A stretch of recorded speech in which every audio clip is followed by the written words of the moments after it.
Nigerian army to leverage on technology for improved results in ongoing internal security operations. We're in the digital age now, so you cannot afford to be left behind. Even at your own level, it's important you imbibe that culture.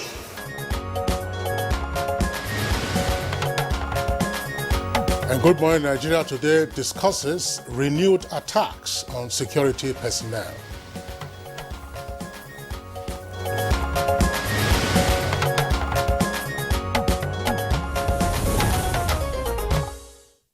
Security personnel represent the face of law enforcement in Nigeria and elsewhere, with powers to ensure that law and order prevails at all times.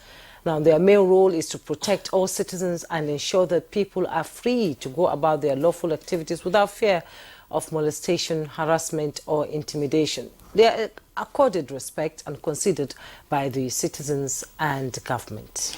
That's right, Juma. Now, the power of law enforcement agencies to investigate, arrest, and prosecute suspected lawbreakers and other criminals is one that is firmly enshrined in the Constitution as well as in various pieces of legislation passed by Parliament. Primarily, law enforcement agencies are mandated to ensure that there is no chaos or anarchy in any part of the country at all times, while disagreements between individuals and groups are resolved through lawful means. Now, the Nigerian police force is the primary domestic law enforcement agency in the country, which alongside other agencies such as the Department of State Services, Nigeria Security and Civil Defense Corps, Nigeria Immigration Service, Nigeria Correctional Service, and the Nigerian Customs, among others.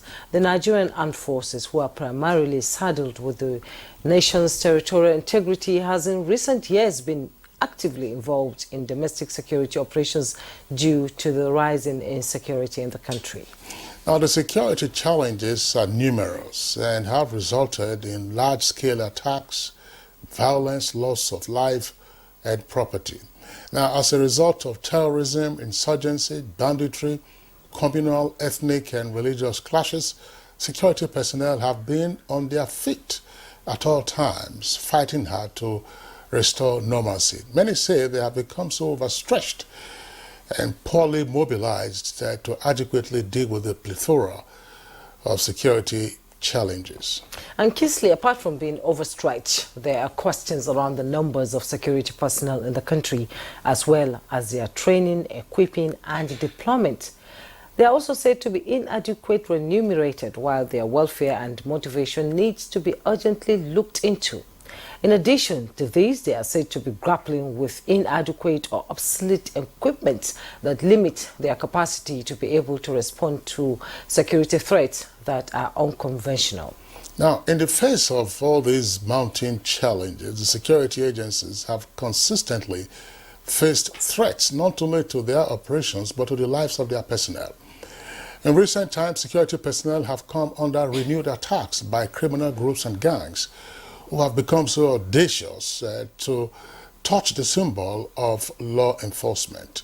Now, these attacks are not altogether new, but the dimensions, ferocity and recurrence have become a major source of concern to not only the security agencies, but society at large.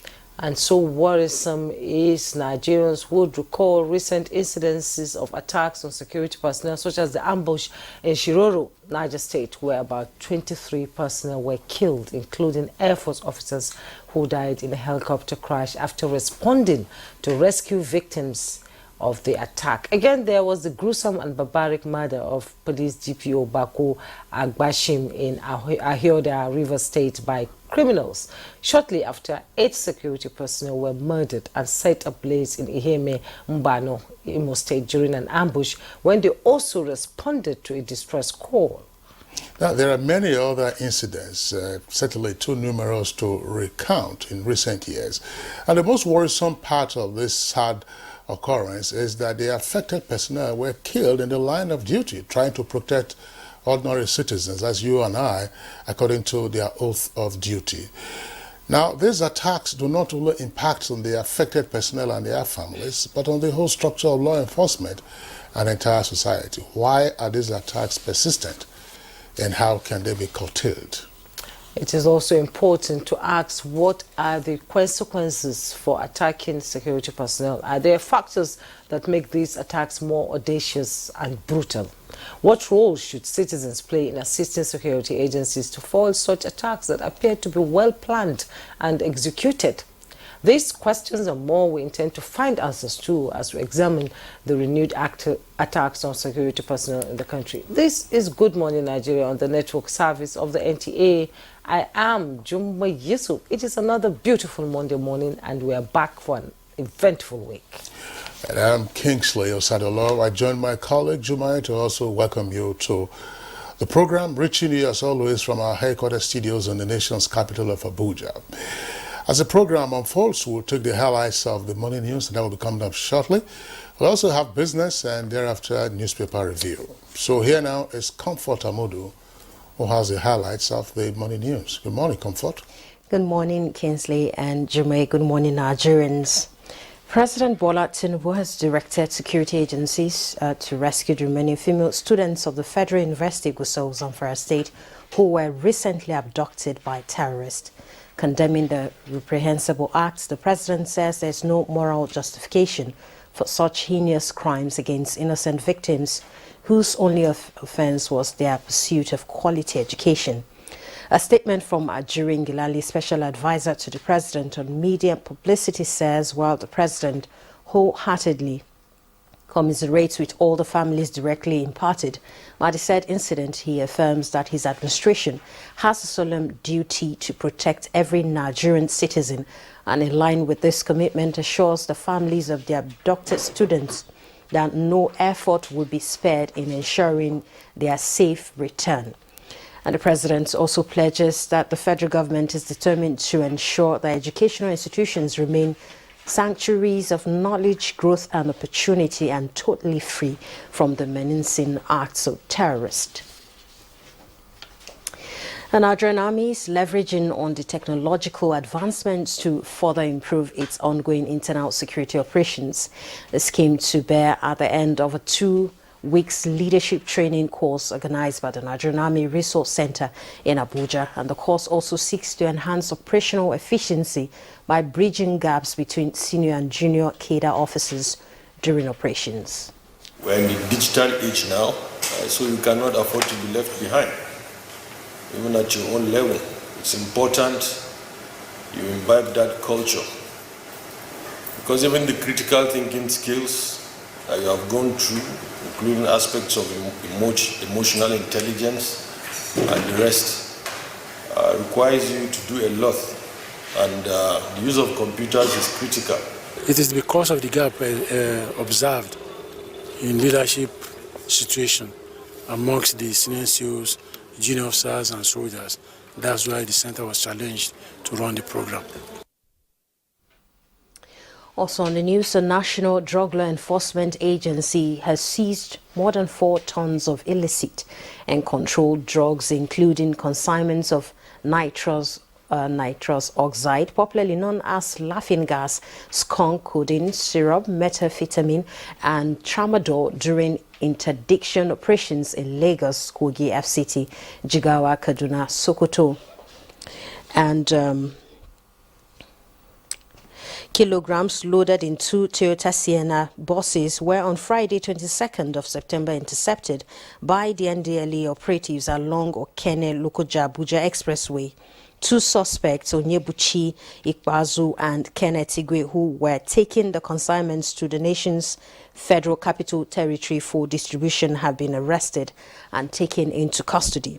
One of the Toyota Sienna buses was conveying 99 cartons containing 594 cylinders weighing 1,267.2 kilograms, and the second bus was conveying 100 cartons of the substance with 600 cylinders weighing 1,280 kilograms. A 48-year-old woman, Ugo Eluba, was also arrested in Abuja in follow-up operations after 2,400 ampoules of pentazocine injection and 100,000 tablets of Exol 5 intercepted in Kogi State were traced to her. In the FCT, the operatives intercepted 977 kilograms of skunk in a trailer bearing cartons of Maggi, and the skunk consignment was loaded into the truck at Ikpele Junction in Ondo State. Also, 959 kilograms of the substance were meant for distribution in Sokoto State. The rest was to be dropped at Gwagwalada. Two suspects, Awal Mohammed and Abdullahi Abubakar, have been arrested in connection with the seizure, while other suspects, Mutari Abdulaziz and Ayuba Madaki, were also arrested at Zuba area of the FCT. Bauchi State Police Command has arrested two suspects for allegedly killing two casual workers in Gamawa Local Government Council of the state. A blood sample that was found in the suspect house to be taken to laboratory in Lagos for further investigation, were to ascertain that the blood that was being alleged, is it the blood of a human being, or where the suspect was saying that it's not the blood of a human being, it's the blood of an animal. So investigation is still ongoing. National Commission for Refugees, Migrants and Internally Displaced Persons says it will strengthen partnership with state governments to address humanitarian crises across the country. Federal Commissioner of the Commission, Aliu Tijani Ahmed, stated this during an engagement with Governor Abdullahi Sule of Nasser State. To assure the President that by the grace of God, I will do everything humanly possible for the success of the office. I will ensure I project the image of this country within and outside the country. In another news, the Prelate Methodist Church, Nigeria, His Eminence Oliver Ali Abba, has charged newly installed Knights of the Methodist Church to dedicate their talents and resources towards achieving a better society for humanity. He made the charge at the occasion of recognition of service and awards of merit to outstanding individuals at the Methodist Cathedral of Unity, Abuja. Very humbled that I have been called upon to serve. Very humbled, and it's something I do not take for granted. God, who has called them to himself, will equip them. He will give them strength and he will give them courage to be able to live up to expectation. That's the news for now. Jumai and Kingsley are still here for more on Good Morning Nigeria, and that will be after this break.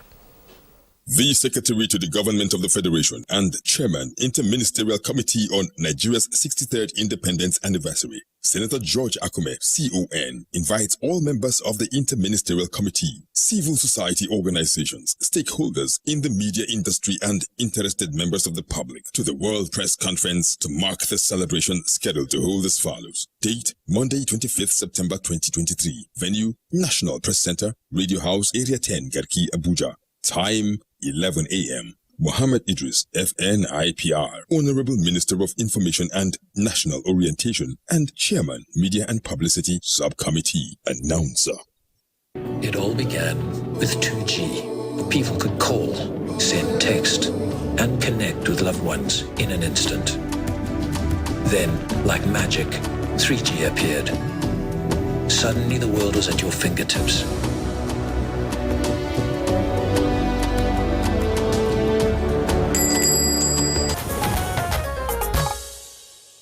You're welcome back. And available data from the National Bureau of Statistics, NBS, shows that Nigeria's trade with Africa up 40.8% to 1.84 trillion naira in the first half of 2023.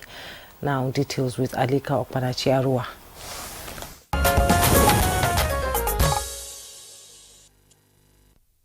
Latest data from the National Bureau of Statistics revealed that Nigeria's trade with the rest of African countries increased by 40.8% year-on-year in the first half of 2023 to 1.839 trillion naira from 1.306 trillion naira recorded in the corresponding period of 2022. This represents a reversal in the declining trend of the nation's intra-African trade over the same period since 2020 in terms of value. The NBS data on Nigeria's external trade with the rest of Africa also indicates that the intra-African trade is gaining more ground against total foreign trade recorded by the country in the past 3 years. In another development, Kaspersky disclosed that attack on industrial control system computers grew in Africa in the first half of 2023. Malware was detected and blocked on 32.6% of industrial computers in Nigeria, 34.5% in Kenya, and 29.1% in South Africa. According to the cybersecurity firm, the most significant and targeted threats detected on ICS computers in selected countries of Africa showed overall attacks were detected on 40.3% of ICS computers, making Africa the most attacked region. With business news, Alika Opanachi, Arua. Many thanks, Alika, for the business news package. Coming up next is Newspaper Review.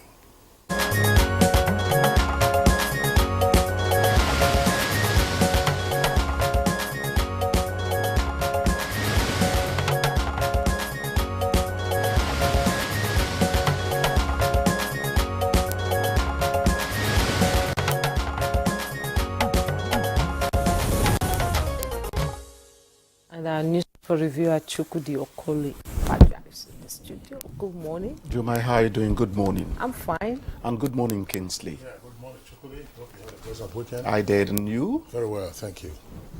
Well, it was a pleasant weekend, and I'm sure he watched the match yesterday between Man City and No, the real match yesterday was between Tottenham and Arsenal. And Arsenal. The first EPL match of the season, if you ask me. I didn't get to watch that, Yeah. actually. Well, his team wasn't playing, so he's not really interested in what happened yesterday. Yeah, I'm sure you didn't have a No, clear his idea. team played. You didn't have a clear idea of what the Atletico schedules Madrid were. trashed them I 3-1. missed yesterday because I just needed to rest. I needed to sleep. So it was around 7:20, and I remembered, oh, the match is playing, and I switch over, and I was watching Man City. And, well, at that time, they were 2 up, but I didn't get to watch the rest. Never did what they did. Night when just went off. What is that a general problem? I didn't run I about don't 2 know. o'clock I or don't so. know. I I don't think the know. lights just went off. Yes. Every time you keep on hearing about a great collapse. Yes. And I say, this is not candle. Oh, come on, guys. Since the grid collapse, the supply has not stabilized. Yeah. It's on and off. They seem Yes, still on the journey yes, to it's like they are rationing. to hit, yes, you know. Yes. So let's quickly begin with the newspaper review this morning. We'll begin with the Blueprint newspaper, and just below the masthead, fuel subsidy removal after 21-day ultimatum, NLC meets on next line of action. Fuel subsidy removal after 21-day ultimatum, NLC meets on next line of action. You find the details on page 5. NEF partners FCTA on security master plan. Details on page 8. Taraba to pay teachers core member 85,000 naira allowance. Details on page 5. Home and abroad, Tinubu's Nigeria is taking its rightful place. That's coming from the Minister of Information, Malagi. And the headlines in the Blueprint newspaper: Zamfara Varsity kidnap.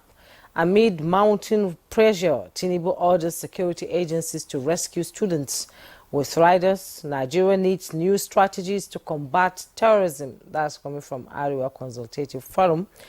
Time is of essence. Act now. Northern Coalition tells federal government. We are on the trail of abductors. Police assure. You find all the details on page 6. And just below the picture story, Kano. Don't allow politicians throw North into chaos. Clerics urge Tinubu. Details on page 5. UBA rolls out 6 billion SMEs financing solutions. Details on page 25. Zamfara Governor Dauda bans illegal mining over insecurity. You find all the details on page 9. And the picture story you see there, firefighters trying to put out the fire that gutted mega plastic company at Ilepeju, Lagos State on Saturday, while some sympathizers are watching. Let's quickly go to the Punch newspaper, and above the masthead, NMPCL swaps 2.6 trillion crude for refined products. You find the details on page 4. Outrage as bandits hold 21 Zamfara varsity female students. Details on page 14. 40 million Nigerian children from poor families as attributed to the World Bank. And below the masthead, CBN defaults on payment to banks, dollar nears 1,000 naira. With riders, CBN banks to begin new negotiations over restructured dollar debts. Travelers' parents groan as banks' ratio for forex. BDC operators advise FG. And just at the bottom plate of the Punch newspaper, pay 2022 withheld salaries ASU tells FG. That's on page 7. NDLEA intercepts 4,000 kilograms of illicit drugs, arrest 12 suspects. Details on page 4 and 5. Boko Haram insurgents kill 10 Borno farmers, abduct 9. Details on page 8. And the picture story you see there, members of the Northeast Development Commission during the donation of diphtheria prevention materials to the Yobe State government in Damaturu, Yobe State. Kinsley? All right, some of the headlines you read are also on the front pages of both the Vanguard and Leadership. So I'll just choose some of the headlines from Vanguard now. Above the nameplate, Nnamdi Kanu's attorney, Bruce Finn, renews call for his release. Wike revokes 22 allocations, gives 21 embassies and 168 others 3-month grace. Onga, Tinubu will revamp Nigeria's economy, boost energy sector. That's according to Rone, FLNG boss. NLC battles OPS, that's organized private sector, overstand on planned nationwide strike. NLC alleges plots to sabotage struggle on palliatives. Economy can't afford nationwide strike, OPS insists. Urges federal government and NLC to avert industrial action by all means. Asks federal government to demonstrate good faith in keeping promises. Pro-labor CSOs urge NLC to declare indefinite strike. Pledge to support NLC in fighting for workers and others. NG Eagle, experts fault NCAA's transfer of AOC, that's Air Operators License Certificate, to new owners. Manufacturers incur heavy losses as forex crisis and inflation bite harder. From the Leadership newspaper, that's below the nameplate, says rising inflation forces estate developers to renegotiate projects. Rumpus in civil service over new tenure system. Despite warning, states caught unprepared for flood. And you can see the infographics there on the front page illustrating what the issues are. Tribunal decides someone will lose fate today. Chukudi. Thank you, Kingsley. NLC battles OPS, that's the organized private sector, over stand, I think that should be stance, on planned nationwide strike. Now, the thing is, please, first of all, we must say that this is an investigation by the Vanguard, so there's no attribution. But just in case what they say is correct, and because we're involved, the point is there should be no brickbats in this matter. NLC is actually accusing the organized private sector of being used by government, to thwart the strike, the plan, so that they get some of their matters redressed. The government, if you ask me, has a right to lobby whoever they need to lobby to make the strike not happen, as long as the means are legitimate. But NLC has a rather, funny one here. They said, why would the organized private sector wait for government to raise salaries, the emoluments, before they usually join in? Why would they not on their own do this? That's a smart question. But at the end of the day, what we are saying is that a strike is not going to be the best for us. No. And while we plead that caution still stays the word, I still think that sincerity on the part of those negotiating would go a long way. There's a way you can explain to people that certain things cannot be afforded by you, and they give you a listening ear. So if the NLC are suspecting that government is not coming out clean on this matter, or straightforward on this matter, that would be, I'm not saying that's exactly what has happened. We're just throwing in words of caution into it. Speculations. You know. So they say that that's NLC, even the public sector raising wages is sending shivers into their spines, down their spines, that should be, and they are saying NLC should not take action. So they are now accusing one another, and then back and forth. back and forth. You would begin to say, if they are divided, that's going to be a problem for argumentation, and then getting what should be a similar objective achieved by them. Well, as we say, caution, dialogue would always save the day. Nigeria is in a bad place at the moment. It's not easy for government. Neither is it easy for the citizenry. So let us all mutually accept that we are in deep waters and work on getting out of that. The Minister of Works, that's David Umahi, I told Kingsley the other day that I'm becoming more and more interested in the man after listening to him. He's insisting that there is no going back on the construction of concrete roads. He says that President Ahmed Bola Tinubu has already given his approval. Yeah, he has. Yes. And he's urging construction companies nationwide to learn from the ingenuity of Sematech Nigeria Limited. I hope we're not advertising them. He says Sematech is an indigenous Nigerian company that is handling a 28.6 kilometer stretch from Odukbani to Itu in the ongoing dualization of the Odukbani-Itu Ikot-Ekpene Road.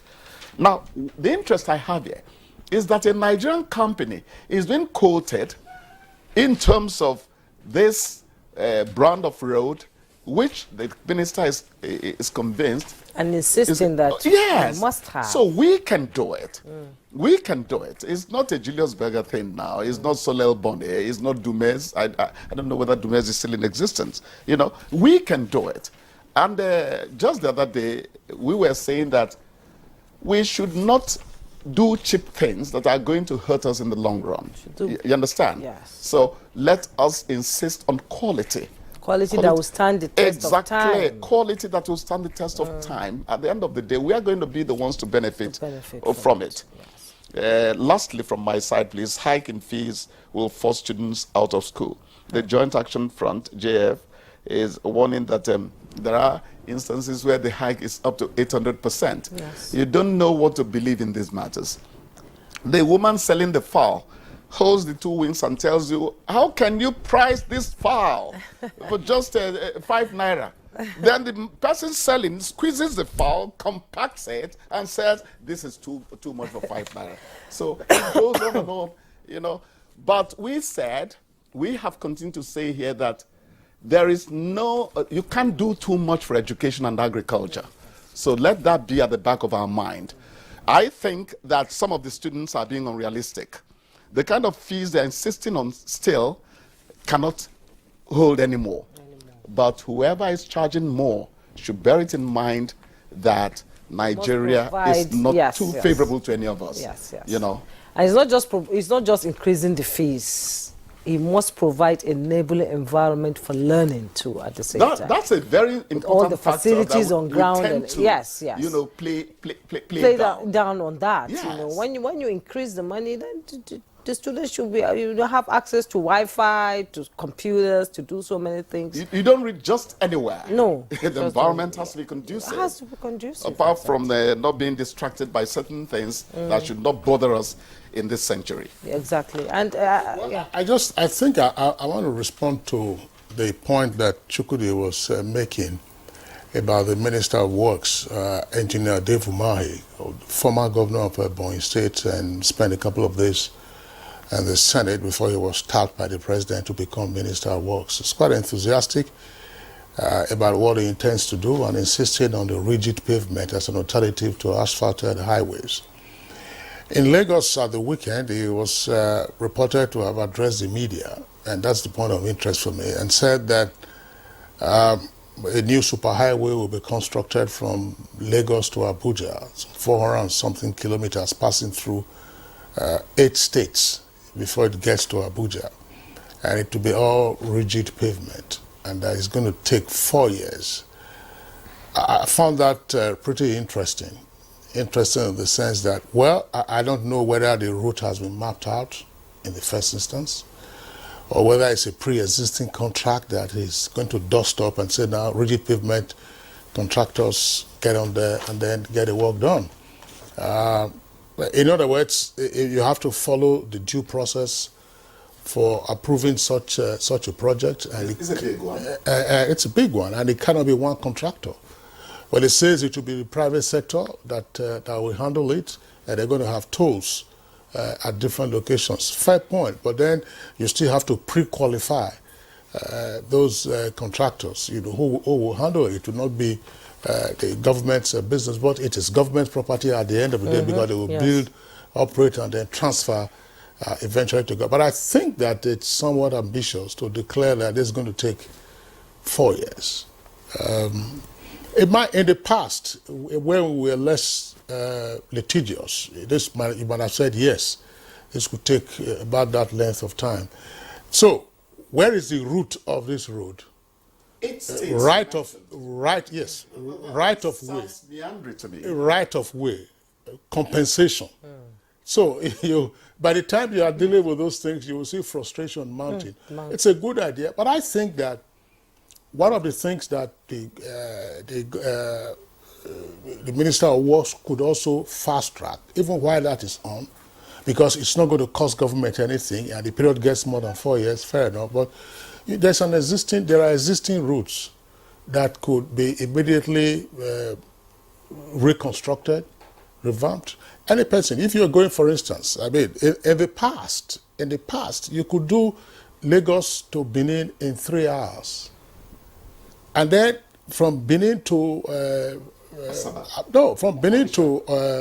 Abuja, 4.5 hours, door to door. Those days are gone. Yeah, those days are gone, and that's because of the state of the roads. The contractors have been, I don't know. That's the job has lingered for so long. Yeah. The Abuja Kaduna section of it was awarded sometime in 2006 or thereabout. Not much progress that we are hearing. We go from Lokoja to Okene, nightmare. From Okene to Auchi, nightmare. There are fade portions, impassable during the rainy season. I think those are the things that motorists would like to see in the meantime.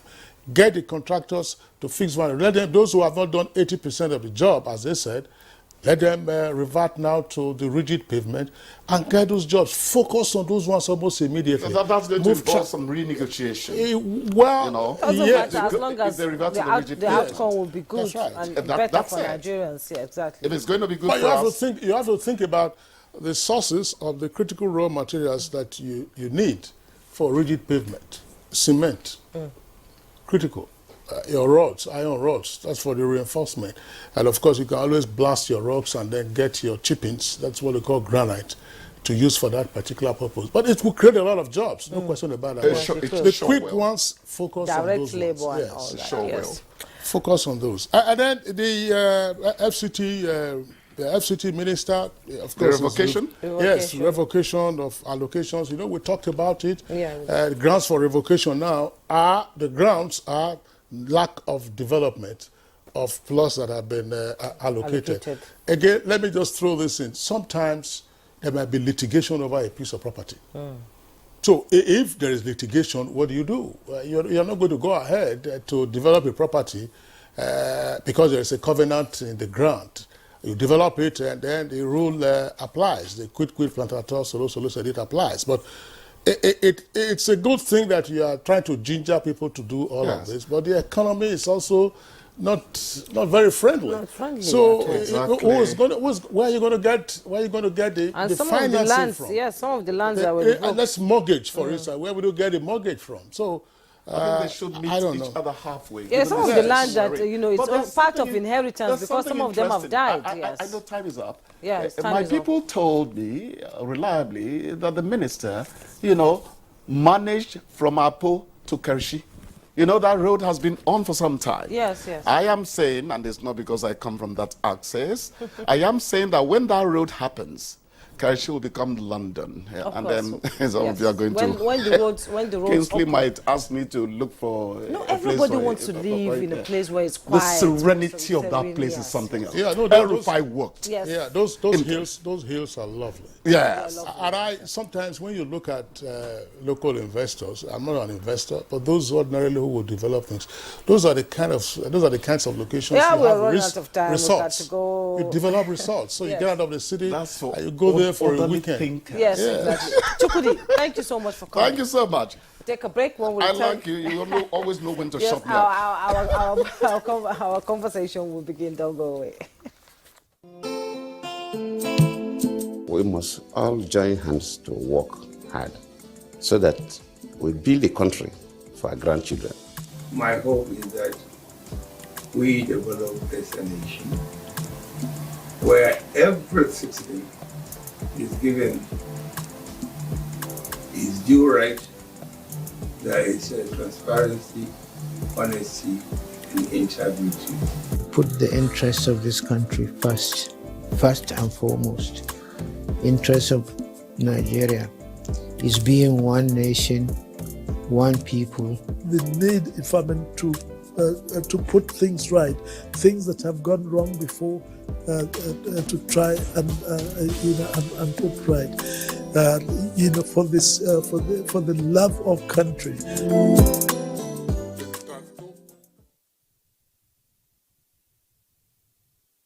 My son has always dreamt of being in the spotlight. That's why I give him Bornvita for everyday vitality that gives him the strength to pursue his dreams. Bornvita, strength to dream. You and your hair go through a lot. The heat, rain, chaos. It's a non-stop war against total breakdown. But just like you, your hair can stay strong no matter what. Mega Growth Break Free Daily Leave-In Strengthener for all hair types is infused with a unique blend of natural oils and conditioning proteins that helps protect your hair. Mega Growth Break Free, your daily defense against breakage. As an MC, I need to walk the talk. It's a walk I've walked many times. It's okay, everyone. Nothing's well. Before, these tough stains would stay on my clothes, and all the scrubbing, it would fade my colors. But thanks to Ariel Color Expert, nothing's well. It lifts the toughest stains, keeping your clothes bright, wash after wash. O'Shea, Ariel Color Expert. Let's get this party started. New Ariel, 5 times Color Protect Power. The counsel of our fathers. My advice to these young people is please do not take us back to those harrowing days. You probably do not know what it is. Nigerian youths, let's build our nation together.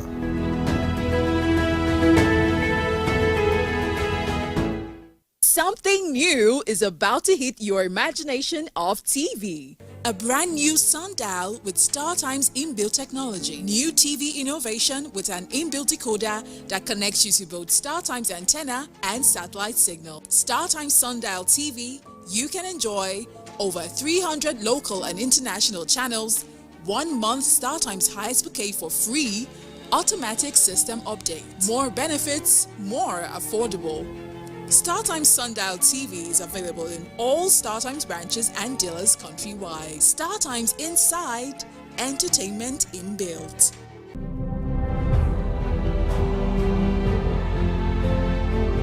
Fellow Nigerians, this period may be hard on us, and there is no doubt that it's tough on us. But I urge you all to look beyond the present temporary pains and aim at the larger picture. All our good and helpful plans are in the works. More importantly, I know that they will work.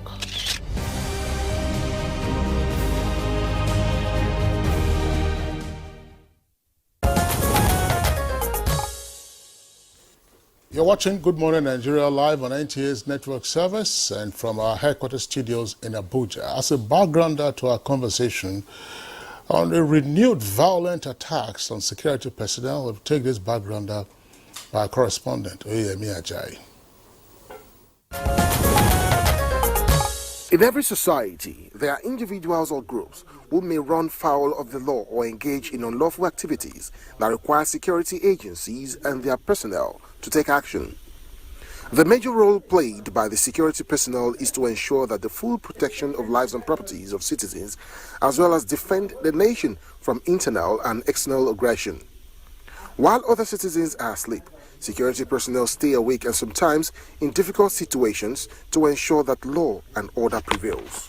The duties of security operatives make them a pride of the nation and a symbol of law and order, as they are admired, celebrated and loved by law-abiding citizens and conversely feared or hated by lawbreakers.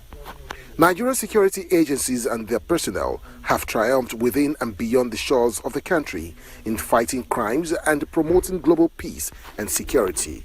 However, with the level of bravery and laurels bestowed on security personnel due to their gallantry, there is a great concern on the sad development where the security personnel have come under attack in a situation best described as the hunter becoming the hunted.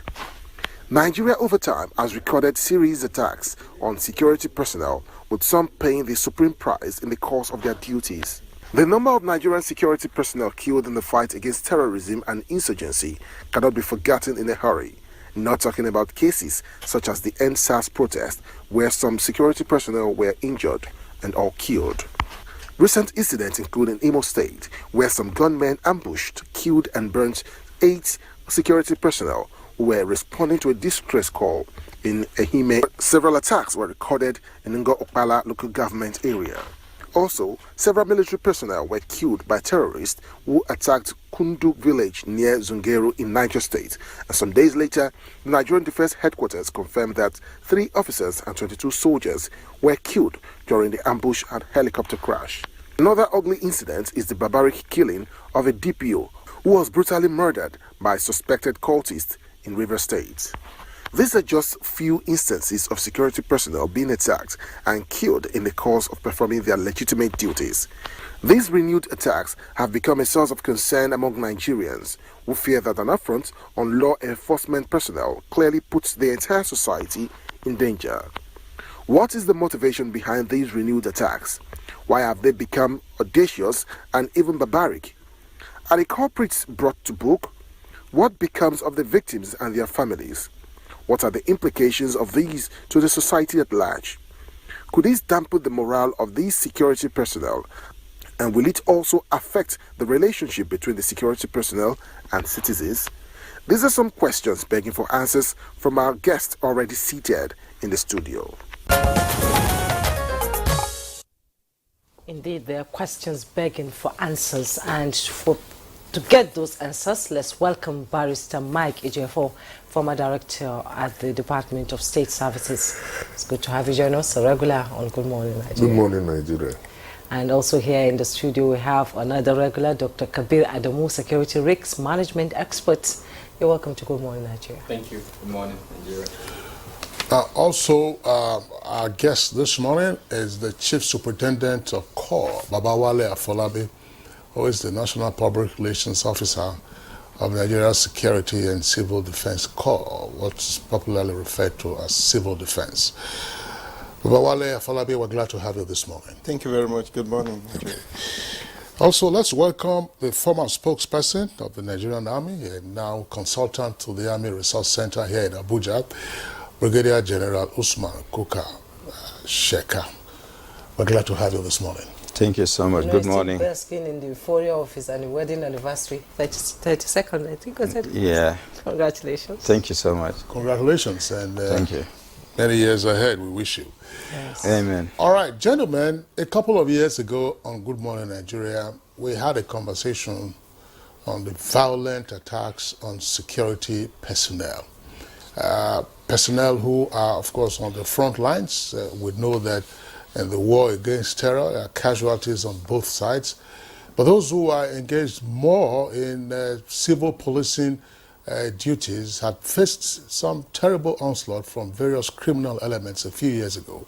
And so we had a conversation on the program. A number of suggestions came out of that interaction. In recent times, we have seen an upsurge again in attacks on security personnel. That's why we have framed today's conversation as renewed attacks on security personnel. Anyone and everyone, of course, should be worried or concerned, with the exception of the perpetrators of those attacks. But let's get a context to what's happening. Dr. Kabir Adamu, what are we seeing at this time? Thank you very much, Kingsley. Frankly, the situation hasn't changed from the last time we had this conversation. It's a simple case of non-state armed groups challenging the supremacy of the use of force by the state. Under the social contract, we as a people have let go of certain rights and handed it over to the government, and that includes the ability of the agents of the state to bear weapons. Now, a group of individuals are challenging that supremacy of the use of force by the state and are directly targeting agents of the state to show that they are challenging the state. If in the northeast is the same scenario, in the southeast, the secessionist group are doing the same thing. In the northwest, the bandit groups are doing the same thing. So sadly, that's the element that has remained with us till date. These are, times where when you hear news of this sort of attack, it touches you because, people who are supposed to protect you are being killed. Let me bring in Barrister Mike Ejiofor. Most of these attacks comes from distress calls, calling for reinforcement. And I would like to ask you this question fundamentally. Is the communication system of the security agencies good enough? Is it being hacked? If not, how can they be waiting for them before they come in? Like in Niger State, they called for distress. Before they came in, the bandits were waiting for them. What is happening to the communication system between the security forces? Yeah, you see, let me just lay a background, just like Yes. Dr. Kabir said. These non-state actors are trying to challenge the legitimacy of government, make people lose confidence in government. And when people lose confidence in government with series of attacks on the enforcers, the security agencies, people are bound to lose confidence in government. Now, on the equipment, in terms of communication, you see, the problem is that it's the same group of people, the non-state actors, the bandits themselves, that will make such a distress call, giving you their location. And our security agencies will also want to act because you don't know whether it's a but it ends up being a decoy. So that's why they run into such ambush. But I think we should, at this time, look at the strategies when the calls are made. Because when calls are made, of course, you normally trace such calls and their location. So if you have such equipment, to locate the place and the place of the calls, I think we can use other ways of getting to that place instead of running to that decoy that these people are using now, because it's becoming very worrisome. It is. That they are killing they our can intercept, security, yes, communication. intercept and kill us with reckless abandon. Look at your intro. It's not just killing our security agencies. These are people who have families. You decapitate, kill somebody, cut off his head, and you burn them. I think the government must take decisive action to bring this very dastardly act to a halt. All right, thank you very much, Chief Ejiofor. Let's bring in now Brigadier General Kuka Sheikh Usman. Let's have your own framing of what's unfolding. Because when you say or get a report that 8 security personnel have been taken down by criminal elements, that's a number. And in different parts of the country, these things are just happening almost with reckless abandon. What's happening in your opinion? Well, thank you very much. Really, the situation is very, very sad, precarious, and unpalatable. Just like Kabiru and Dr. Mike have alluded to, we have had a situation whereby, you know, the instrument of coercion has been surrendered to the state agents, but we have individuals that are challenging that supremacy. And the thinking is, so what else is remaining? Take, for instance, any of the security forces, not only the military. Every life is very precious, but associated with it, a single individual being a Nigerian, being killed by somebody else, it portends a lot of things. You know, families will be left mourning, and of course, possibly breadwinner. And you look at the resources also, the investment the state has invested in him or her, as the case may be, in terms of equipping them, in terms of training and what have you. Today that person is no more. And of course, leaving a gap. We are not even talking about the moralizing aspect of it. Now, it was, in those days, it was very, very rare, particularly to see the military among the civilians. But now it has become reoccurring, you know, decimal. But beyond that, in fact, I noted that even our language has changed. When you are talking about frontline state within Nigeria. When you talk about frontline, automatically is something that connotes war, violence, and what have you. And they have become normal. So it's quite unfortunate. And unless concerted efforts are made, we'll have a problem. And I think we have had instances of policy somersaults. And we tend to operate things in isolation with other factors. Take, for instance, we know the bottom line to this is timely and accurate information and intelligence. To what extent have you galvanized, not just necessarily equipping the security forces, but members of the Nigerian society to support? And when you put all these current security challenges that have just occurred, you will realize that some other individuals were involved. Is it in the southeast?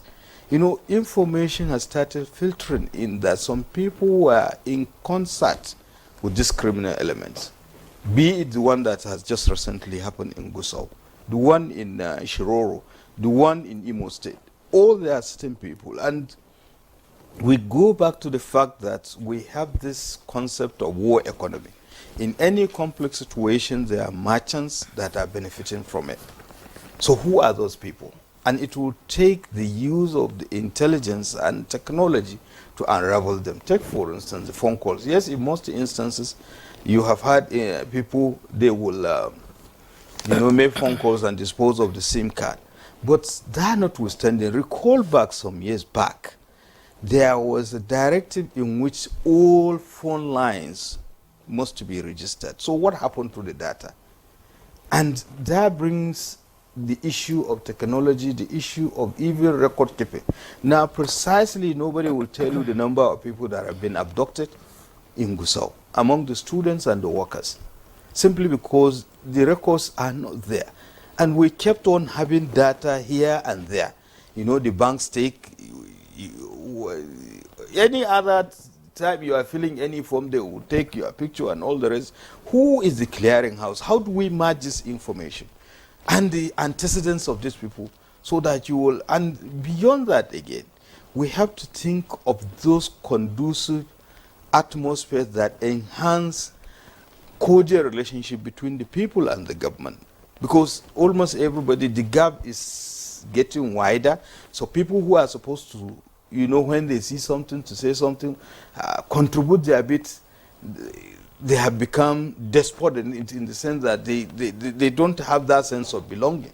So unless we look at this thing in proper perspective, including social security system in the country, so that everybody could have, that elements of patriotism, will continue to have this problem. If you look at, people closed market before the incidents in Daim.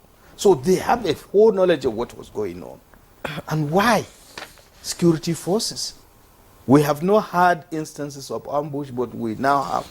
And in fact, they have upscaled their weaponry from the use of AK-47 to something of higher caliber. Then to what extent are we helping this small arms and medium weapons center? These are issues that we have to look at. And honestly, it is not just the security forces, but every other person is feeling bad about it, because any single life, is precious and is important. And one of the staying powers of Nigeria as a nation, as a country, is its abundant human resources. But unfortunately, we don't take advantage of it to see how we can, give everybody a sense of belonging to contribute meaningfully. I don't know whether there is conspiracy theory that they just don't want us to, to live in peace, so that we can develop further and, take the world on. Brigadier General Pukushika, you've raised a lot of pertinent questions, and I'm sure a generation that was born in 2000 to now do not even know how good Nigeria used to be before and how secured we used to be before. Now let's bring in Chief Superintendent of the Corps, Baba Wale Ofolabi, National Public Relations Officer of the Nigeria Security and Civil Defense Corps. Apart from the police, you are the people who are closest to the people. You work with them, you protect national infrastructure and all that, and a lot of your officers have been killed in the process, especially in the South, guarding the oil facilities. How does it feel when you lose a colleague, and how painful is the process of telling the family that somebody you love has died, and in some cases the bodies are never found, like in Imo State, the man was decapitated, he was killed in River State, I think, or Imo State. You don't get to see the body of your loved one. At times I wonder how people in the force are able to, have strong shock absorbers, to take this kind of shock. So how does it feel? And what are you doing to ensure that your personnel are safe out there? Thank you very much. Having known that Nigeria Security and Civil Defense Corps, we are the lead agency when we're talking about protection of critical national asset and infrastructure, and we join other security operatives too in protecting lives and properties. But when something of such happened, definitely, actually we know it's something that's very, very bad. And there's nothing we can do about it than to face the situation. And we thank God for the leadership. I'm talking about our Home Commandant General, Dr. Ahmed Abubakar, the MNI OFR, who has been working assiduously in making the call a first-class service. When things like this happen, it's not been easy, then we have to face it, and we have to see the families involved. And if it interests you to know, some couple of months ago, about 500 million was rolled out to some of the disease we've lost as they're working in the service. So we have to compensate the families. And aside that, there are times when we feel like maybe the wife is educated and she also is interested in the job. One way or the other, we give the person opportunity to be part of the call. And these are part of the things we're doing. And concerning what's going on in the country right now, we know it's something very bad. But at the same time, we know that it has happened in some countries before. It's something that I can call asymmetric conflicts. It has happened in Sri Lanka, in Kenya, and Rwanda. But thank God, those countries, things are going on well. And I'm glad to let you know that we security operatives now, we've been working assiduously in order to combat all the things going on in terms of intelligence gathering, just like what my boss has rightly said. And I'm sure very soon, all these things will be a thing of the past. This has been said for a very long time. But this one and is quite... Nigerians are becoming sort of skeptical. Yes, you're right. Thank God we have a new leadership now, and you know, we've been having a diverse meeting with the President, His Excellency Bola Ahmed Tinubu, GCFR, and I'm sure very soon something will happen, and it's really going to change for better. Okay, well, thank you very much, Babawale Afolabi. Well, gentlemen, we know that this is a security matter, and therefore there are boundaries beyond which we cannot go. But I want to put an issue on the table for us to consider, and it's as follows. Oftentimes, when it suits us, we talk about international best practices. And in other jurisdictions, whenever a law enforcement officer is taken down in the line of duty by criminal elements, the state mobilizes to be sure that the perpetrators are hounded and brought to justice. If in the process of hot pursuit they get neutralized, so be it.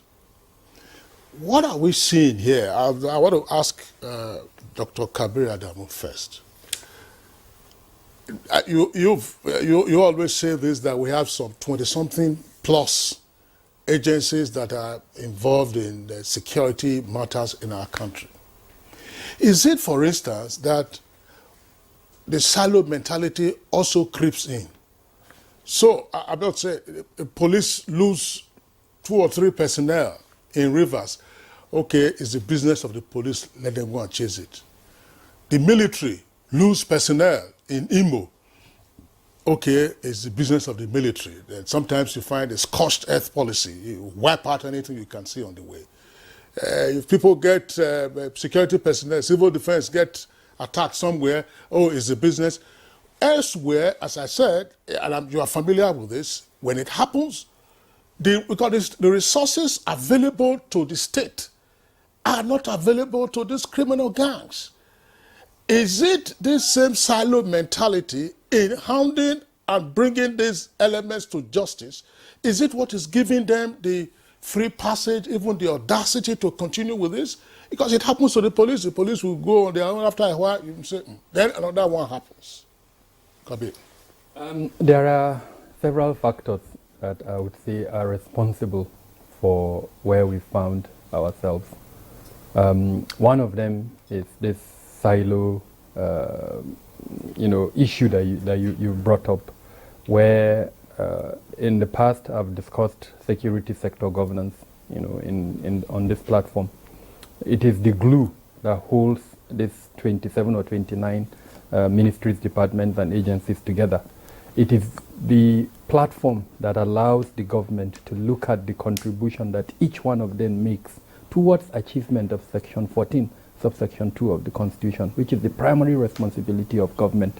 Now, if you sit from that platform and you look at the contribution that each and every one of these 27, 29 makes, and you are able to say, okay, this is the gap that is created, or this is the glue that we need to put together to ensure that they work towards that common goal. So you are able to make corrections there and then to allow for the achievement of that. Sadly, over the last few years, we haven't seen enough of that. And we are hoping that in this administration, we'll see an improvement. Now, you use the example of other countries. I can bet you if a citizen of, let's say, the UK is abducted internationally in certain circumstances, the first thing they will do is to call a COBRA meeting, as an example, where the security leadership, those that have responsibility for security at that level, what we call the C-suite, they are able to sit down, identify what is needed in terms of national power. Here, we're not just talking about the contribution of these 27 or 29 MDAs, but our national power. What do I mean? Someone like Dangote, he's a private individual. He has companies in certain parts of the world where our own capabilities cannot even reach. If at that meeting they deem that it is best to contact him to support the government in rescuing that particular individual, that decision will be taken.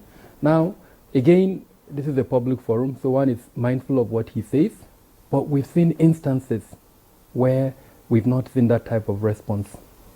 So I think I've spoken about security sector governance. I would also talk about security sector reform that makes our security sector amenable to our democratic expectations.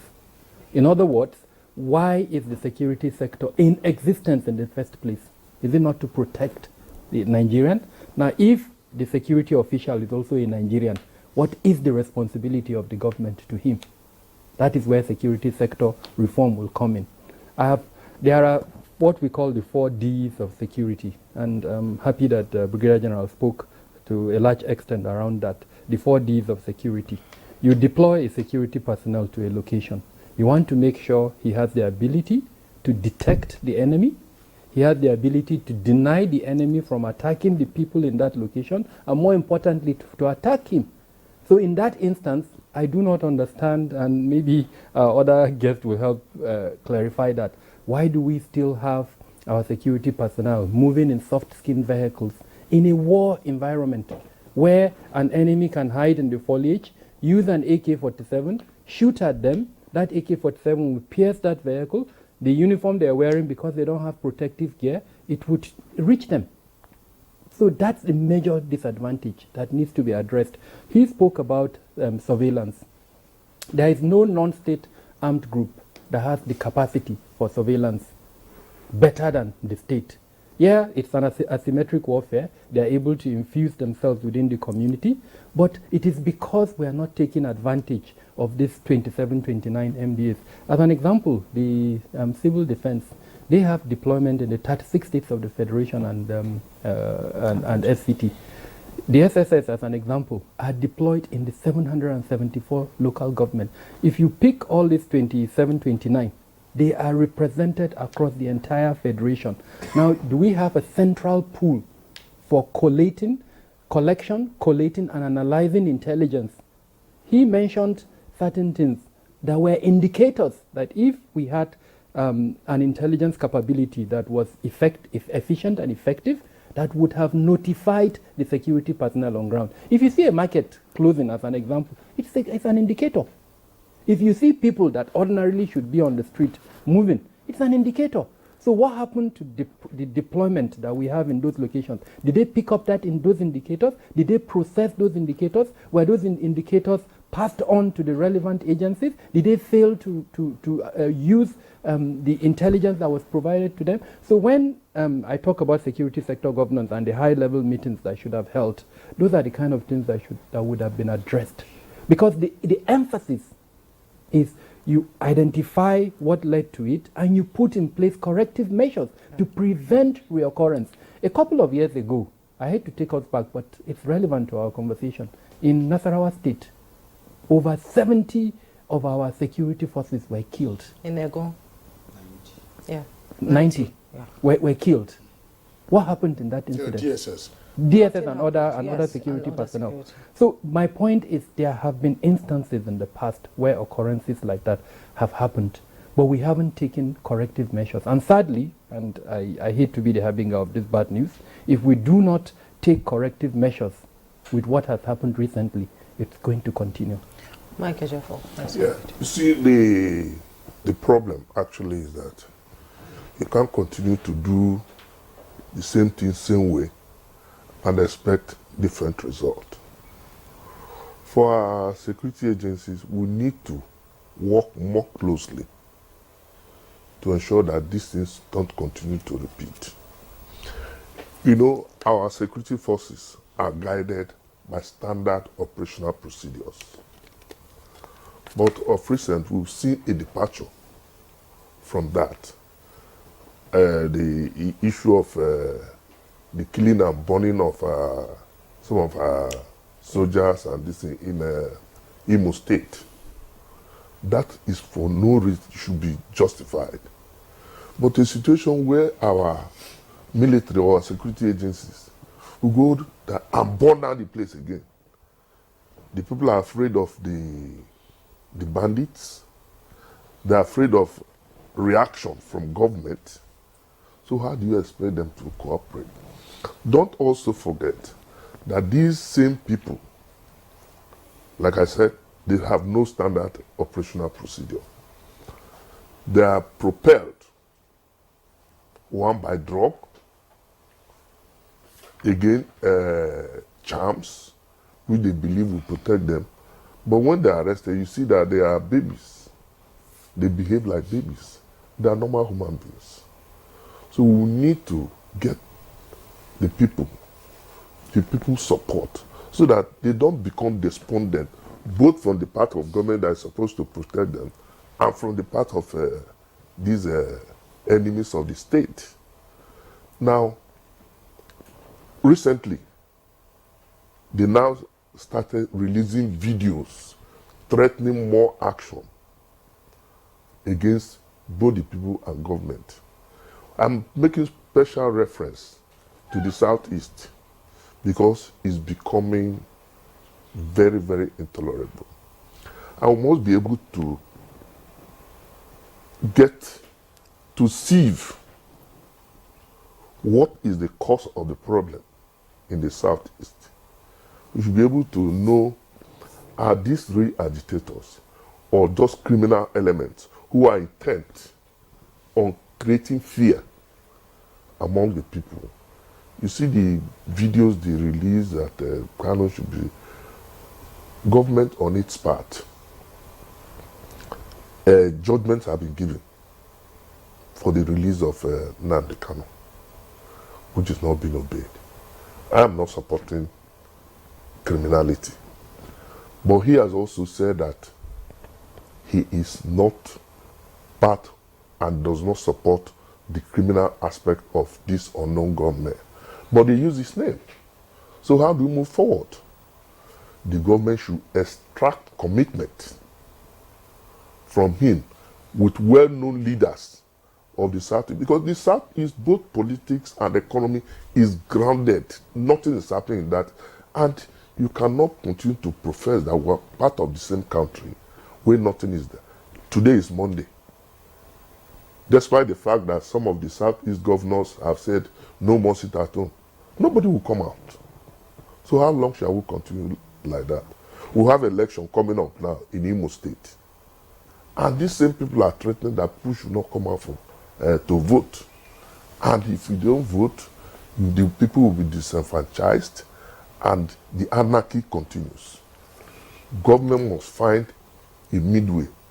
This is a political problem, especially in the Southeast. We are not talking of this mass kidnapping now that's prevalent in the Northwest, North Central.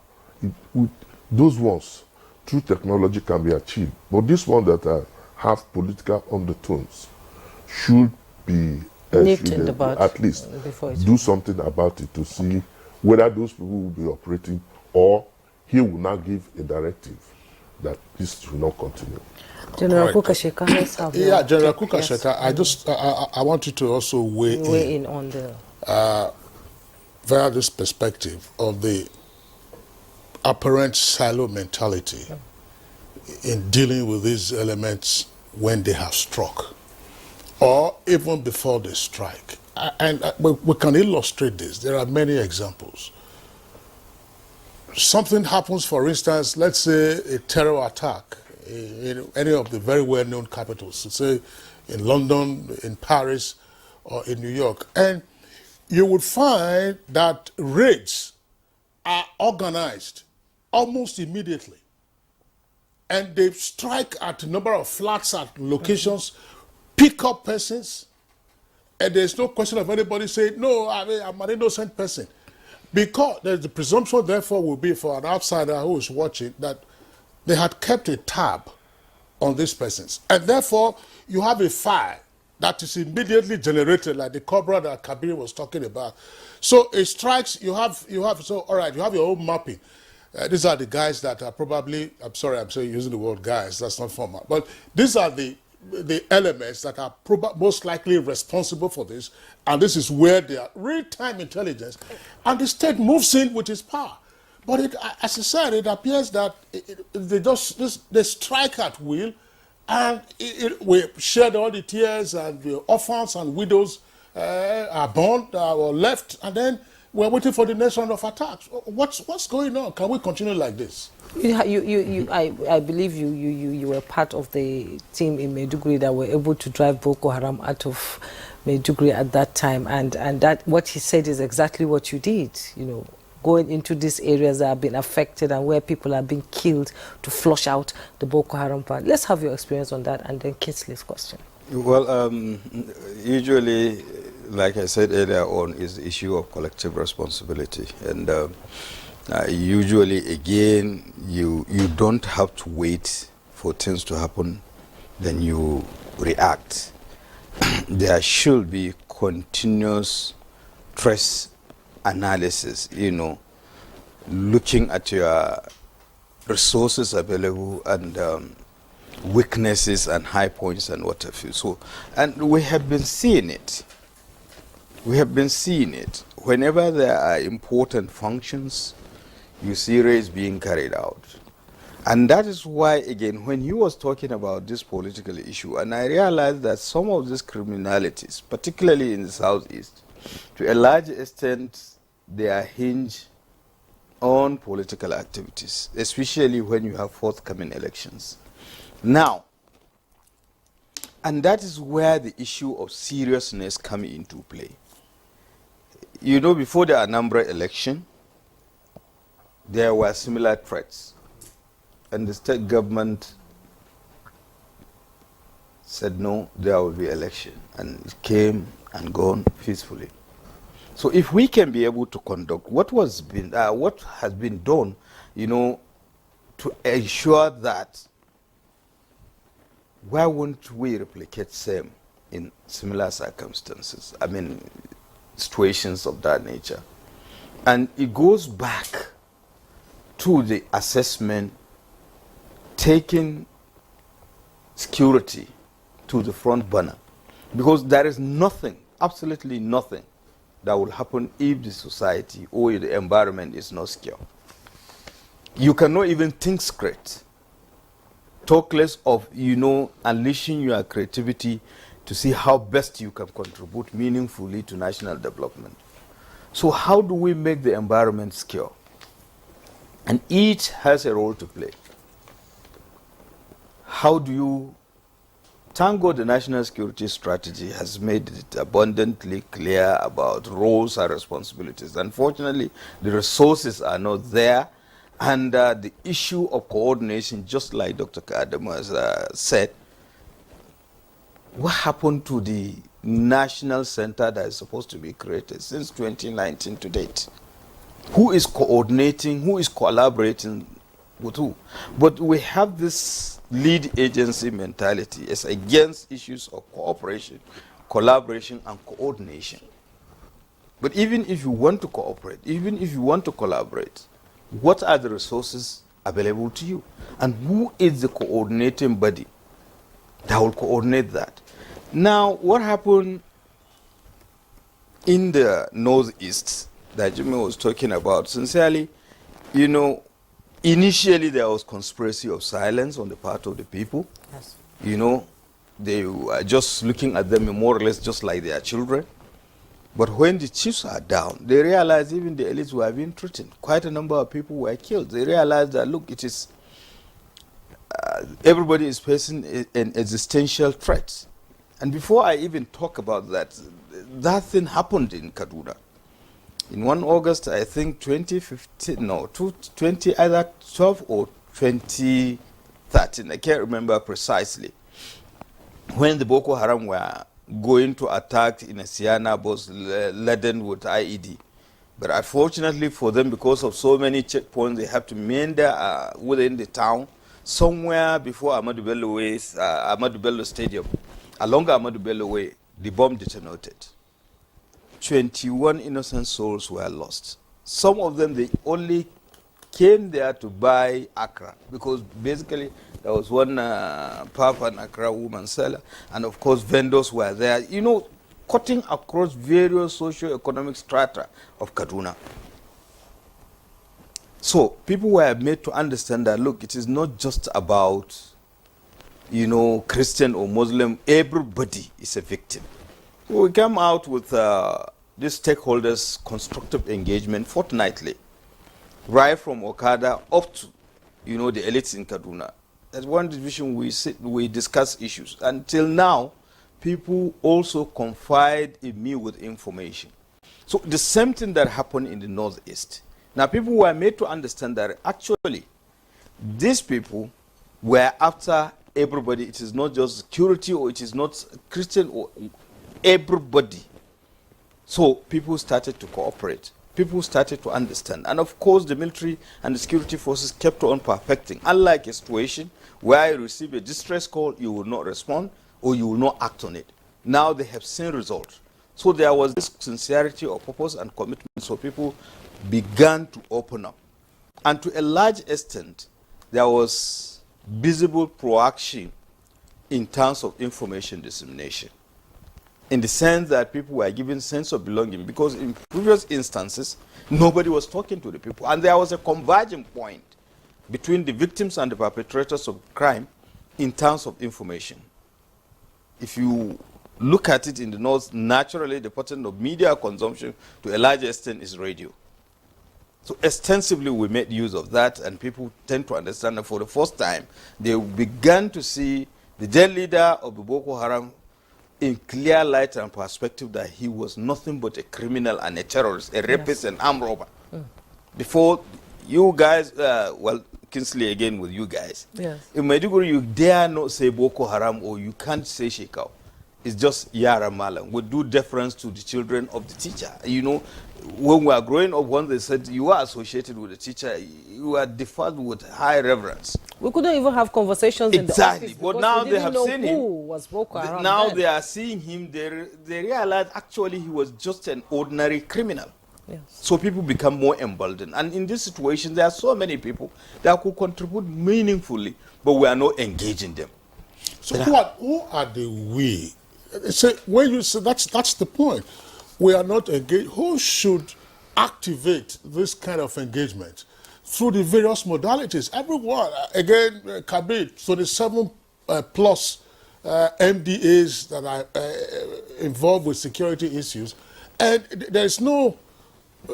I want to be straight. Who should? I'm using the collective now because it's a Nigerian. Everybody is an equal partner in the quest for a better and more secured Nigeria.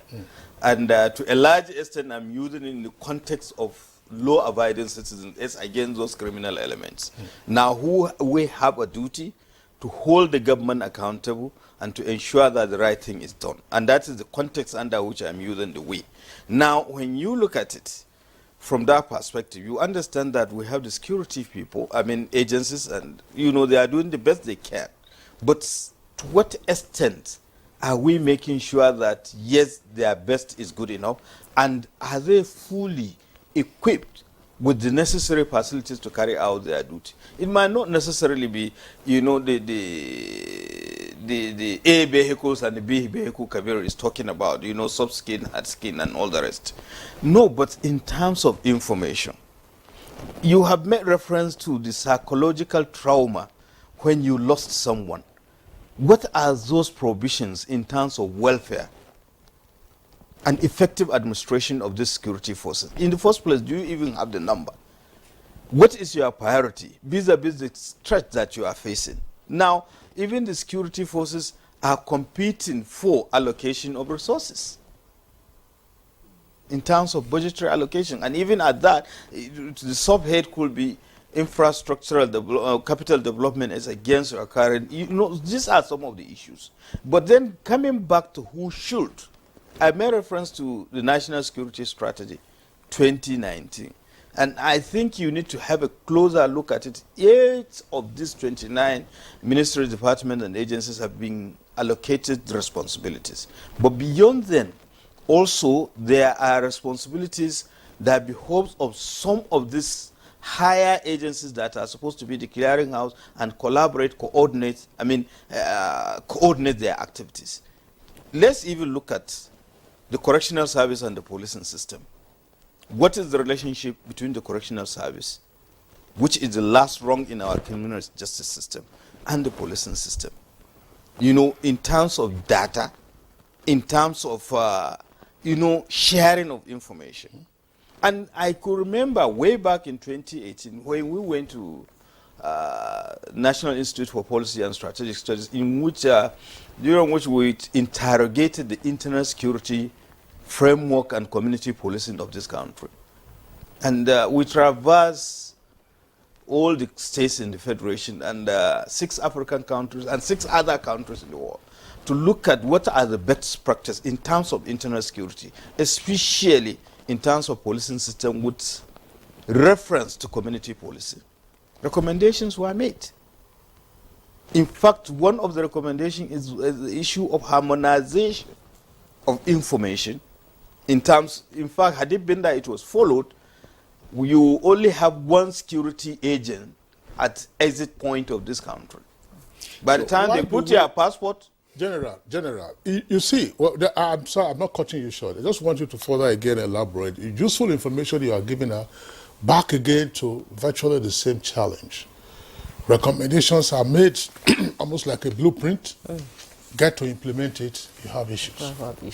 And that is why I talk about policy somersaults at the opening. Yes, and that is why, because when you look at the registration of SIM card, nobody is hearing about it again.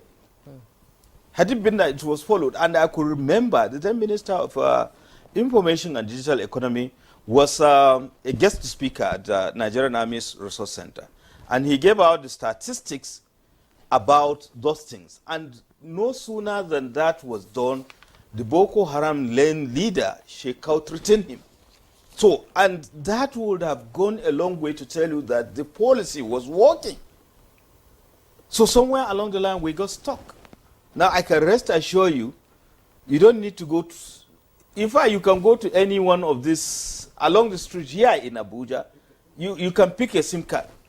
Yes. But I know that in some countries, take for instance, where, I could remember, is it in Eritrea, by the time you are having, you are purchasing a SIM card or you are getting a SIM card, the Minister for Information and Communication will have to sign. And by the time he signed, definitely your name and everything about you has gone into the data bank. If anything happens, they know where to go to. And that goes back to the issue of mapping of, you know, vulnerable points, flash points, and what have you. So you don't even have to wait. Like we have entered the Ember period, you know the likely areas where we'll have problems. Yes. But you left only the military, they come out with operations, Apatuma, Crocodile Smile, and what have you, to deal with these security challenges as they emerge. And to a large extent, they have been quite useful. But I think we should not go the hard way. How do we, you know, put in place effective measures without necessarily, and going back to even that issue that you're talking about, where are the mobile policemen today? So these are supposed to be the layers. And I could remember the Nigerian Army Resource Center has even made the suggestion that all these policemen, most of them with BIPs, should be withdrawn. They should be given further training and revive the mobile police force. At least if each of the states has at least 1,000 of the mobile policemen well trained, I can rest assure you some of the security challenges will be reduced. And that goes a long way with the special forces of the civil defense, special forces of the military. So you have layers upon layer. Unless the situations are so dire, then you deploy the mobile policemen. Yes. And naturally they will come, solve the problem, and go hand over. Yes. But now you have protracted, you know, deployment of military and security forces. Well, okay. You know, you've raised a lot of pertinent questions and issues, you know, that should be on the front burner in the area of security and defense of the territorial integrity of Nigeria and within the internal security too. We'll get to talk about that, about reforms and implementation when we come back from this break. Don't go away. To the Government of the Federation and Chairman, Interministerial Committee on Nigeria's 63rd Independence Anniversary. Senator George Akume, CON, invites all members of the Interministerial Committee, civil society organizations, stakeholders in the media industry, and interested members of the public to the World Press Conference to mark the celebration scheduled to hold as follows. Date, Monday, 25th September 2023. Venue, National Press Center, Radio House, Area 10, Garki, Abuja. Time, 11 a.m. Mohammed Idris, FNIPR, Honorable Minister of Information and National Orientation and Chairman, Media and Publicity Subcommittee. Announcer.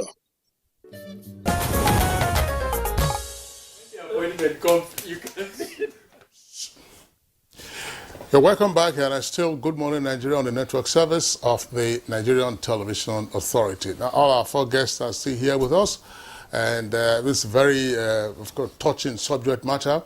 Obviously, in the course of this conversation, we've addressed what the concerns are of the various families who get to lose their loved ones in the line of duty. Let's bring in again the national spokesperson of Civil Defense, Afolabi. Chief Superintendent Afolabi, again, there are issues around interagency cooperation and collaboration. What more should we see, or would you expect, if you want to dive into that area, between and amongst the agencies? There are many illustrations that can be cited to say, look, something happens and the state is so powerful, and that's why it's often said that no individual, no gang, even so-called non-state actors, can stand up to the state if the state decides to mobilize its resources, actual and potential. But we appear to be on the back foot. So what more would you like to say in terms of interagency cooperation? Thank you very much. Synergy plays a major role in terms of security. I remember when I was in office, I have to visit other paramilitary organizations. I have to see the spokesperson of correctional service, immigration, fire service, and the likes. Why? Because when we work together, it will bring good results. And our advice, fine, at the Nigerian Security and Civil Defense Corps, we do go for training and retraining exercises. But I think it would be nice, because of the thing going on right now, it would be nice if we can be having a kind of corporate training and retraining. For instance, now, I went for a training at Katsina, Peace and Conflict Management. Why can't we just do it together with the Nigerian police, with the Nigerian army? And by the time we rub minds together, I will know that in so year, me and Brigadier so and so, we were for a course together. And when we have issues, we'll be able to even sort it out. You know, you can even call the person personally. Something is going on here. What are you guys doing? And some other things like that. So if we can work more on that synergy. Actually, they've been good. I mean, the synergy has been really tight, especially for senior officers. But we have issues with the junior officers. So, and that's what we've been working on. And at the Nigerian Security and Civil Defense Corps, they've been training and retraining exercises, trying to educate some of our junior officers that you still have to portray the image of the call when you see other, should I say, officers out there, maybe in another agency. So these are the things we're doing. So if we can work more on that collaboration, it's really going to help out. So how do you deal with the superiority issue? You know, the superiority issue, and that's what we're saying. Okay, for instance now, as I'm a chief superintendent of call, if I see another officer who is a police officer, definitely I have to respect the person. I have to even salute the person. Why? Because police have been in existence for the past 100 years. And we just have to give kudos to them for that. So, you see, in everything you're doing, you just have to, like, let respect go ahead of you. No matter what, when you see another person, don't say, because this person, we're carrying the same rank, no, I'm not going to salute him first and some other things. When you do that, you see this synergy will be tighter. And then the question, Kabir, of security sector accountability was an issue we took in 2 parts on Good Morning Nigeria. And it was earlier in the year. To say, look, incidents happen, who takes responsibility? Who dropped the ball at a particular point in time? Or if the ball was in the air, who failed to head it into the net? I mean, Atletico was scoring 3 goals yesterday, all through headers. I knew you were going to get to that. You know, I had some clumsy defensive work until there was some realignment. But stuff happens in soccer. But, you know, who dropped the ball? who wasn't looking closely, and why should that happen? It's just like some of these things. I'm not saying so, but there could be when I don't have information as to what goes on in the back room when they are comparing notes and all that. So, can we return to that security sector accountability? Yeah. And more essentially, the coordinated deployment of state assets and resources when an incident like that happens. Everybody, I'm not saying everybody, literally, everybody, go out there and let them take the heat of the state. There are layers to security sector accountability. But earlier on, when I spoke about security sector governance, I had that in mind. Security sector governance will address security sector accountability.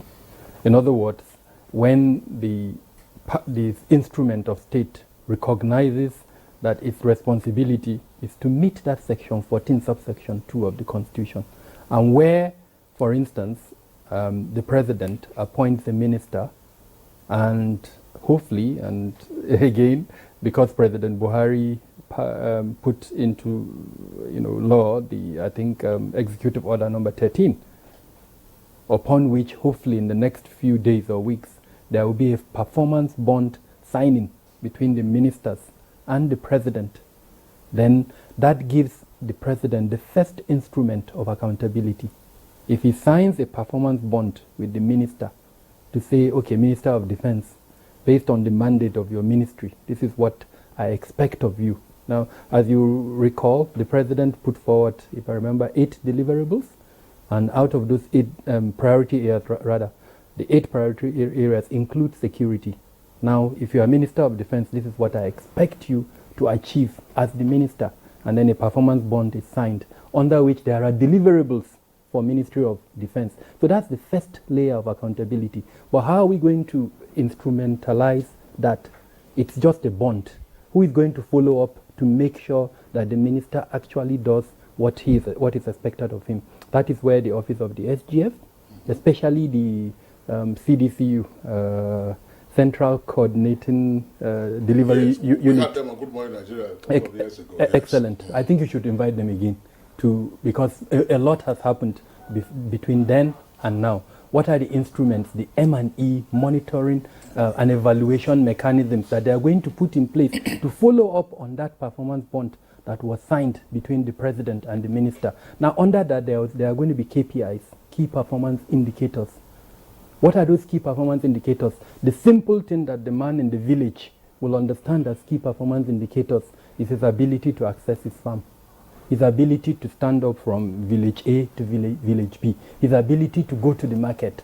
For a man in the village, that's his KPIs. Now, that is what the CDCU should be able to bring up in terms of key performance indicators and measure the ability of that minister to achieve. Ministry of Interior, Ministry of Police Affairs as an example. If we take the police, how are they going to enhance policing within the 4 years that President Bola Ahmed Tinubu, or 8 years as the case may be? So that's one layer. Layer number 2, the coordinating elements within the security sector. Who are they? Office of the National Security Advisor, Minister of Defense, Interior, Police Affairs.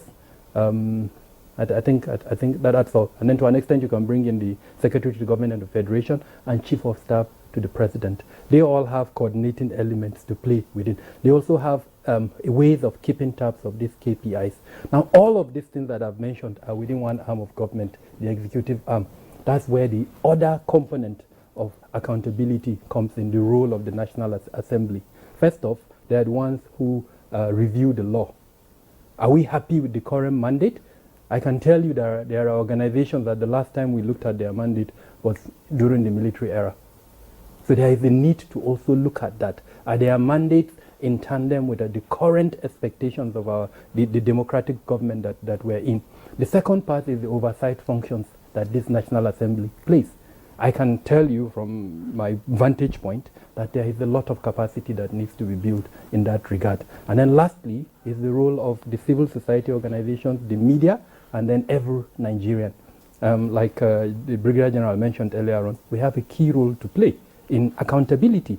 First off, through the Freedom of Information Act, which allows us to ask critical questions regarding how performance of security organizations are being handled. If we are not happy, we should be able to ask critical questions, both in terms of, like I said, the media, and then the civil society organizations, and then as an average individual. So these are the multiple layers of accountability within the security sector. And sadly, for each and every one of them, I think there is room for improvement. Yes, and according to the renewed hope agenda of President Bola Ahmed Tinubu, security is on the front burner because a secured nation is economically strong. And two people... If you allow me to quickly read through what the renewed hope agenda mentioned, which is relevant to our conversation. Yes. There are 7 things that were mentioned there.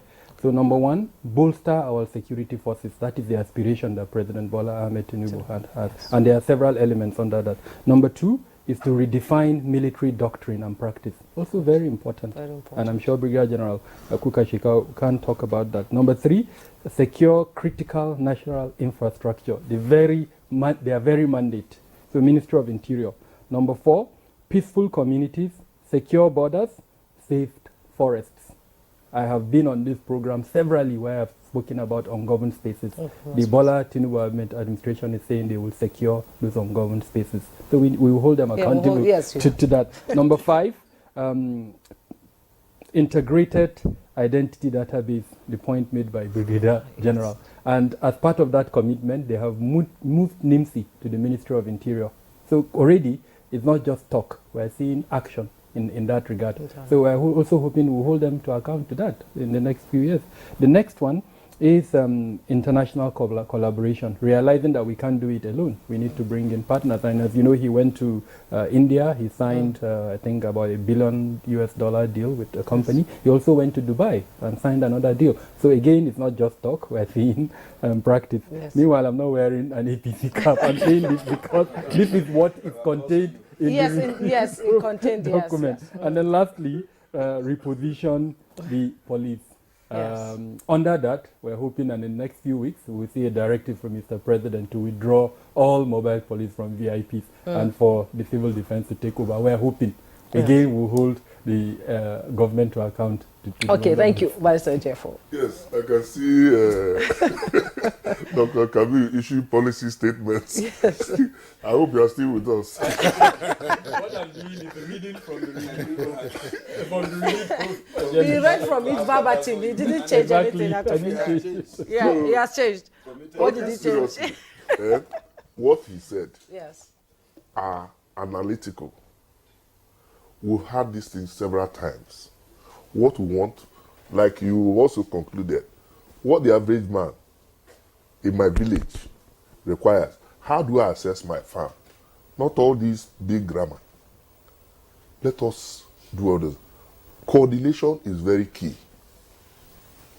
You see, last November, I was elected the national president of the Alumni Association of the National Institute for Security Studies.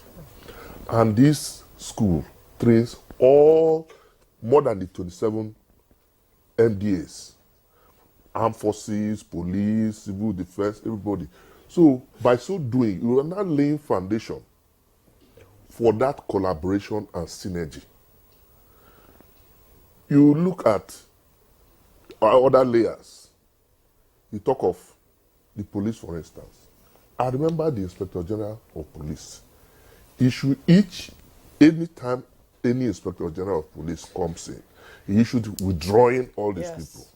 The police is understaffed. They are not recruiting. Police, as we speak now, is less than 350,000 strength. Less than that.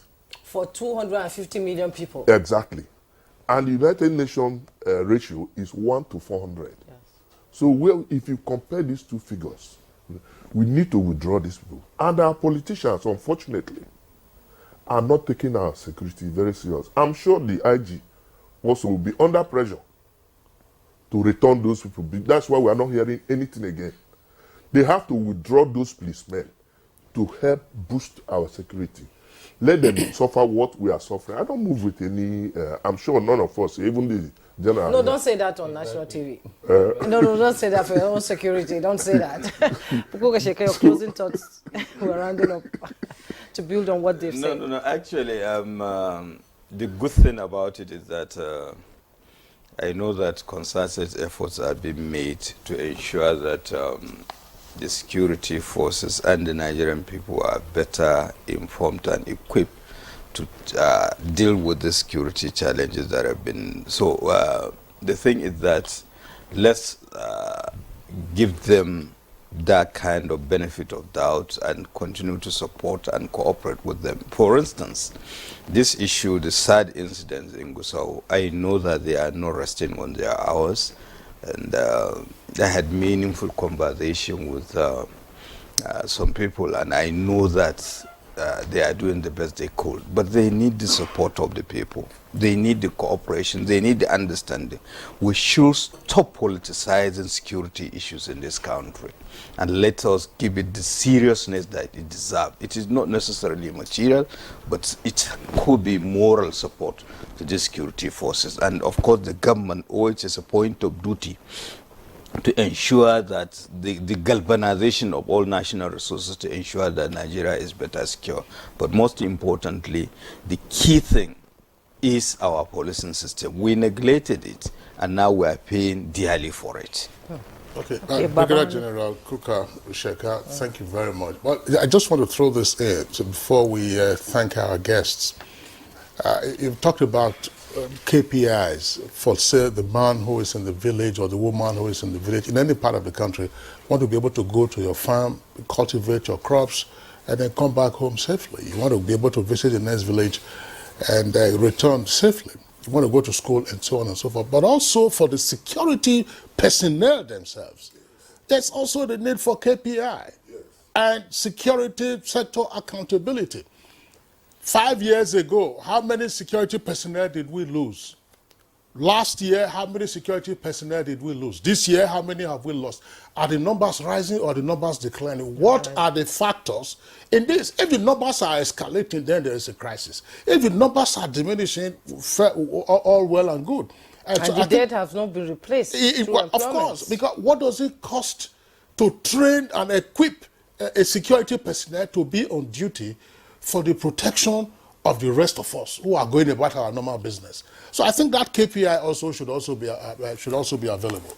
Yes, let's thank our guests. Yes, we have to thank Barrister Mike Ejiafo, former Director, Department of State Services. As usual, it's been a pleasure having you. Thank you. Dr. Kabir Adamu, Security Risk Management Expert. He's not a politician, he's a security risk expert. Thank you so much for your input to the conversation. Thank you, 100%. Yes, Chief Superintendent of Corps, Babawale Afolabi, National Public Relations Officer of the Nigeria Security and Civil Defense Corps. We thank you so much for coming. Thank you. And Brigadier General Sani Usman Kukasheka Usman, former spokesperson of the Nigerian Army and consultant to the Army Resource Center, Abuja. As always, it's been a pleasure having you. Thank you so much. Foreign news is next. French President Emmanuel Macron says his country will withdraw its ambassador and troops from Niger in the wake of the July coup that overthrew democratically elected President Mohamed Bazoum.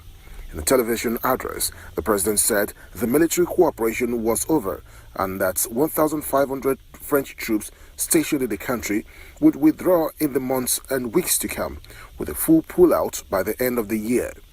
France's exit comes after weeks of pressure from the military and popular demonstrations. Thousands of people have protested in recent weeks in the capital, Niamey, including outside a military base housing French soldiers.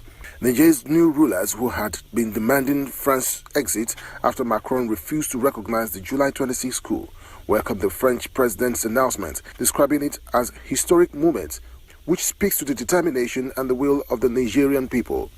The development comes as France's troops have also been asked to leave its former colonies, Mali and Burkina Faso. For us on Good Morning Nigeria today, thank you for joining us. Tomorrow is another day, same time, 7 o'clock in the morning. Until then, look after yourselves. I'm Kingsley Osadolo. And I am Juma Yusuf. Do have a great day.